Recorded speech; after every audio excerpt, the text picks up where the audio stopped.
Good morning guys! So for today's video ay magluluto-lutoan video na naman tayo. So ano pa ba ang dapat natin gawin? Syempre magluluto tayo ng mura at budget ulam.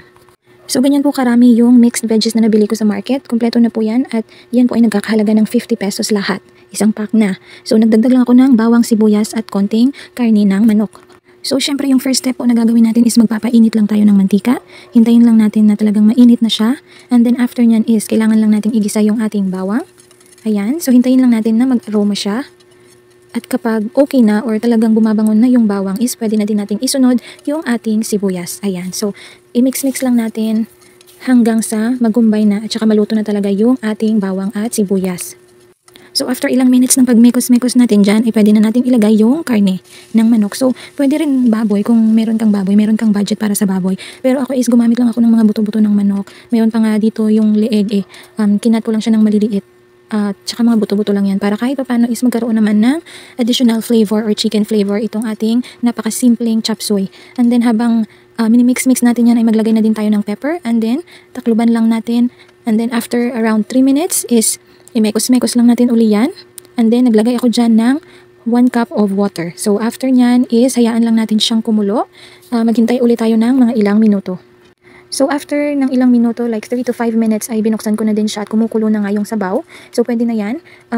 Sineparate ko pala isa-isa yung mga gulay doon sa mixed veggies na nabili ko. Kasi pangit naman siguro pag ilagay na lang natin lahat yung gulay, di ba? Nang sama-sama. Kasi yung iba matitigas, yung iba naman is malambot. So ayan, inuna ko na yung carrots. Tsaka minekos-mekos ko lang yung carrots dyan ng around 2 to 3 minutes. Ayan. And then after nyan is sinunod ko na din yung string beans ba to? Hindi ko alam kung string beans to, but it is balatong in our dialect. So, hindi ko alam. Yeah, I think that's string beans. And then, after ilang minutes, tinakpan ko muna siya at naghintay ako ng around 3 minutes din. And then, sinunod ko na yung konting bell pepper. Ayan, and then mekos-mekos lang ulit. Talagang napakasimple lang ng ulam na to guys, pero ang sarap pala. Ang sarap niya, promise. And then, after ilang minutes na naman ay sinunod ko na din yung kaunting cauliflower na kasama doon sa mixed veggies. Ayan. So, imekos-mekos lang din natin ulit yan ng mga ilang minuto. Ayan. So, yung iba talaga gusto nila yung talagang half-cook pa at saka na nagka-crack-crack pa pag kinain nila. So, ayan. After around 3 minutes again is sinunod ko naman yung cabbage, yung matitigas na part ng cabbage. Yan. So, i-mix-mix lang ulit natin yan. And then, the same process again. Maghintay lang tayo ng mga ilang minutes like 3 to 5 minutes. Depende sa'yo kung gaano kalambot yung gusto mo sa mga gulay. Ayan. So, mga 3 to 5 minutes lang yan.